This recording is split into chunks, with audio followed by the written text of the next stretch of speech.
Hello all welcome back to my YouTube channel life of dependent. అందరూ ఎలా ఉన్నారు? నేనైతే చాలా హెల్తీగా ఉన్నానండి. సో నేను థర్డ్ ట్రైమ్స్టర్ వచ్చిన తర్వాత నేను ఎటువంటి ఎక్సర్సైజెస్ చేశాను నార్మల్ డెలివరీకి హెల్ప్ అయ్యేది అన్నది నేను ఈ వీడియోలో చూపించబోతున్నాను. సో అందరూ చాలా వరకు ప్రతి ఎక్సర్సైజెస్ చేస్తారు బేబీ హెడ్ పొజిషన్ ఎలాగైనా డౌన్ తీసుకురావాలని చెప్పి. అయితే ఏ ఎక్సర్సైజెస్ చేస్తే అది హెల్ప్ అవుతుంది అన్నది చాలా వరకు తెలీదనమాట. సో నేను ఈ వీడియోలోని నేనేమేం ఫాలో అయ్యాను నా బేబీ హెడ్ పొజిషన్ డౌన్ తీసుకురావడం కోసం అని చెప్పి నేను ఈ వీడియోలో మీకు ఒక్కొక్కటి చూపిస్తున్నాను. సో నేను సింపుల్గా ఫస్ట్ వార్మప్ అది చేసుకున్నాను. స్ట్రెచ్చింగ్ అవి చేస్తే మార్నింగ్ లేచిన తర్వాత టైర్డ్నెస్ కానీ లేకపోతే ఆ బద్ధకం కానీ ఏదైతే ఉంటుందో అది పోతుందని చెప్పి ఫస్ట్ ఎక్సర్సైజ్ ఏంటంటే స్క్వాట్స్ అనమాట. స్క్వాట్స్ అనేవి చాలా హెల్ప్ అవుతుంది బేబీ రొటేషన్కి అని చెప్పి నేను చదివాను. సో అందుకోసం అని చెప్పేసి అట్లీస్ట్ 20 కౌంట్ అయినా నేను ఈ స్క్వాట్స్ అనేవి చేసేదాన్ని అనమాట. ఓకే, ఈ స్క్వాట్స్ కన్నా ముందు నేను రెగ్యులర్గా 3 మంత్స్లోని వాకింగ్ అనేది ఫ్రీక్వెంట్గా చేస్తూ ఉండేదాన్ని. డైలీ చేసేదాన్ని అని చెప్పట్లేదు కానీ ఫ్రీక్వెంట్గా చేసేదాన్ని. హెవీగా ఉన్న ప్రతిసారి ఆఫ్టర్ ఫుడ్ అనేది వాకింగ్ చేయడం అనేది చేస్తూ ఉండేదాన్ని. మాకు ఇక్కడ క్లైమేట్ కోఆపరేట్ చేస్తే బయటకు వెళ్ళి చేసేదాన్ని, లేదంటే ఇంట్లోనే స్మాల్ వాక్ చేయడం లేకపోతే వర్క్ అది ఎక్కువ చేయడం లాంటివి చేసేదాన్ని అనమాట. నెక్స్ట్ వచ్చేసరికి ఈ మలాసన కూడా చాలా హెల్ప్ అవుతుంది నార్మల్ డెలివరీకి అని చెప్పి నేను విన్నాను. సో అందుకోసం అని చెప్పి అట్లీస్ట్ 4 to 5 మినిట్స్ అనేది మలాసన చేసేదాన్ని నేను. అలాగా నాకు బోర్ కొడుతున్నప్పుడు కూర్చున్నప్పుడు ఏదైనా బుక్ చదవడం, ప్రెగ్నెన్సీ బుక్ అనేది ఒకటి చదువుతూ ఉండేదాన్ని. ఆ బుక్ చదువుతూ ఒక 4 మినిట్స్ అలా నేను ఆ పొజిషన్లో ఉండేదాన్ని. సో ఈ పొజిషన్ అందరికీ కంఫర్టబుల్గా ఉండదు, ఎందుకంటే స్టమక్ పైన ప్రెషర్ అనేది పడుతూ ఉంటుంది అనమాట. సో మీరు ఎంతసేపు చేయగలరో అంతసేపు చేసి you can able to SIT, మీరు కూర్చోవచ్చు లేదా నుంచుండిపోండి. ఎందుకంటే కంఫర్ట్ అనేది చాలా ఇంపార్టెంట్. ప్రెషర్ అనేది స్టమక్ పైన పడకుండా చూసుకోండి. ఇక్కడ మనం బ్రీతింగ్ కూడా చేయొచ్చు అనమాట. సో నేను బ్రీతింగ్ అది ఏం చేసేదాన్ని కాదు, జస్ట్ నార్మల్ మన రెగ్యులర్ బ్రీతింగే చేస్తూ బుక్ చదివేదాన్ని అనమాట. ఎందుకంటే నాకు ఆ 5 మినిట్స్ టైం పాస్ అవ్వాలి కాబట్టి. అసలు మళ్ళీ టైం చూసుకుంటూ ఉండేదాన్ని 5 మినిట్స్ అయిందా లేదా అని చెప్పి. ఒక్కసారిగా కాళ్ళు అవన్నీ పట్టేసినట్టు ఉంటాయి. సో ఇలాగ యాంకిల్ ఎక్సర్సైజ్ అనేది చేసుకుంటూ ఉండేదాన్ని అనమాట. చేసుకున్న తర్వాత ఇప్పుడు బటర్ఫ్లై కిక్స్, ఇది కూడా మనకి normal delivery and baby position మారడానికి చాలా హెల్ప్ అవుతుందని విన్నాను. సో ఇది ఒక 200 కౌంట్ చేస్తూ ఉండేదాన్ని అనమాట బటర్ఫ్లై కిక్స్. ఇలాగా ఈ బటర్ఫ్లై కిక్స్ చేసేటప్పుడు కూడా కొంచెం ఫ్రంట్కి ఇట్లా బెండ్ అయ్యి చేస్తే చాలా హెల్ప్ అవుతుందని విన్నాను అనమాట. సో అది మీరు ట్రై చేయండి. ఏదైనా కూడా 200 చేసాం కదా మీరు 200 చేయాలని లేదు. మీరు ఎంత చేయగలదో అంత చేసి గ్యాప్ తీసుకొని మళ్ళీ కంటిన్యూ చేయండి. ఇవి జస్ట్ స్ట్రెచెస్ అనమాట. స్ట్రెచ్చింగ్ ఎందుకు చేసేదానంటే మనకి సైడ్ బెల్లి ఏదైతే ఉండిందో అది రాకూడదని చెప్పి నేను చేస్తూ ఉండేదాన్ని.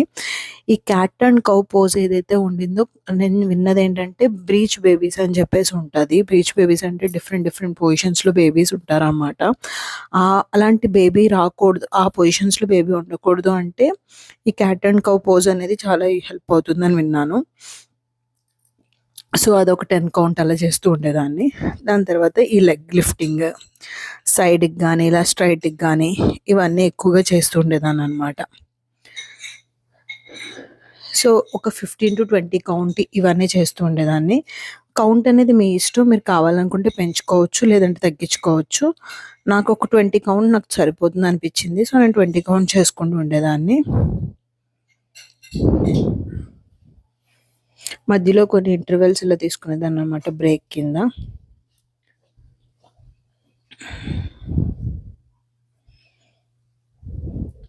సో మోస్ట్లీ నేను థర్డ్ ట్రైమ్స్టర్లోని ఐ థింక్ వాకింగ్తో పాటు ఈ యోగా కూడా చేస్తూ ఉండేదాన్ని ప్యారలల్గా everyday. I think 6th month నుంచి ఉన్నప్పుడు నేను యోగా అనేది చేస్తూ ఉండేదాన్ని.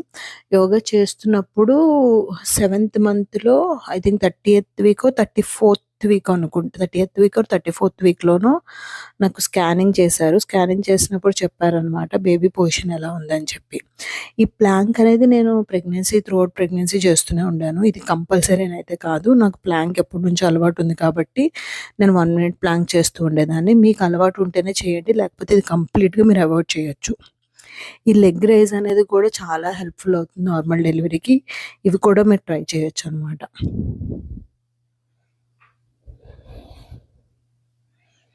సో, ఇవేవైతే ఎక్సర్‌సైజెస్ ఉన్నాయో నాకు 30థ్ వీక్‌లో నా baby position, head position down అయిందని చెప్పి స్కానింగ్‌లో నేను తెలుసుకున్నాననమాట. సో, తెలుసుకున్న తర్వాత ఇప్పుడు ఒక 28థ్ వీక్‌కి బేబీ ఒక పొజిషన్‌కి ఫిక్స్ అయిపోతుందంట.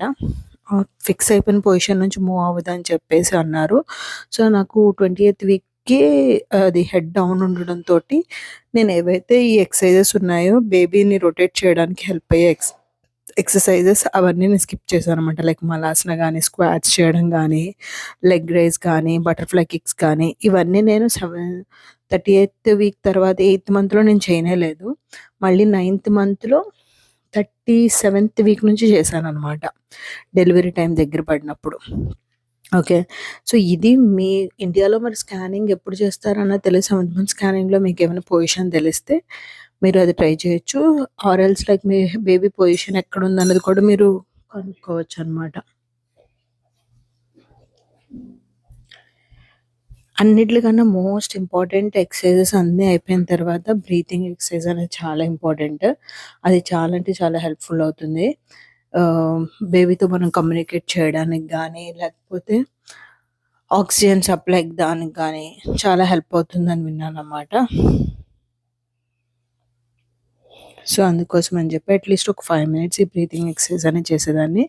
ఇది మీరు యోగాతోనే చేయాలని లేదు. జస్ట్ మీరు ర్యాండమ్‌గా కూర్చున్నప్పుడు ఎప్పుడైనా కూడా ఈ బ్రీతింగ్ ఎక్సర్‌సైజ్ అనేది చేస్తూ ఉండండి. అది బేబీకి చాలా అంటే చాలా హెల్ప్ అవుతుంది. అండ్ మోస్ట్ ఇంపార్టెంట్ థింగ్ ఏంటంటే కంఫర్టబుల్ క్లోత్స్. చాలా వరకు యోగా డ్రెసెస్ లాగా వేసుకోవడానికి ట్రై చేస్తారు. నేనైతే నా స్టమక్‌కి ఏది కంఫర్టబుల్‌గా ఉండిందో నేను ఆ డ్రెసెసే వేసుకునేదాన్ని. లూజ్‌గానే వేసుకుంటే నాకు ఆ కింద కూర్చున్నప్పుడు గానీ, స్ట్రెచెస్ చేసినప్పుడు గానీ నాకు స్టమక్ పైన ప్రెషర్ అనేది పడకుండా ఉండేటట్టుగా నేను డ్రెసెస్ వేసుకునేదాన్ననమాట. మెయిన్‌గా ఎక్సర్సైజ్ చేసేటప్పుడు. That's it. సో, ఇవి నేను ఫ్రీక్వెంట్‌గా చేస్తున్న ఎక్సర్‌సైజెస్ అనమాట. సో, ఖాళీగా ఉన్న ప్రతిసారి ఇలా కింద కూర్చొని బటర్‌ఫ్లై కిక్స్ చేస్తూ ఉండేదాన్ని. యోగా అనే కాకుండా ఐ మీన్ లైక్ యోగాతో రెగ్యులర్‌గా అని కాకుండా నాకెప్పుడు మూడుంటే అప్పుడు ఇట్లా కూర్చొని బటర్‌ఫ్లై కిక్స్ గానీ, ఇలా చుట్టూ రొటేట్ చేయడం గానీ చేస్తూ ఉండేదాన్ననమాట. హోప్ ఈ వీడియో గనుక మీకు హెల్ప్‌ఫుల్‌గా అనిపించుంటే గనుక మర్చిపోకుండా లైక్ చేయండి. నా ఛానెల్‌ని సబ్స్క్రైబ్ చేసుకొని నన్ను సపోర్ట్ చేయండి. Thank you so much for watching this video. See you soon in my next video. Bye bye.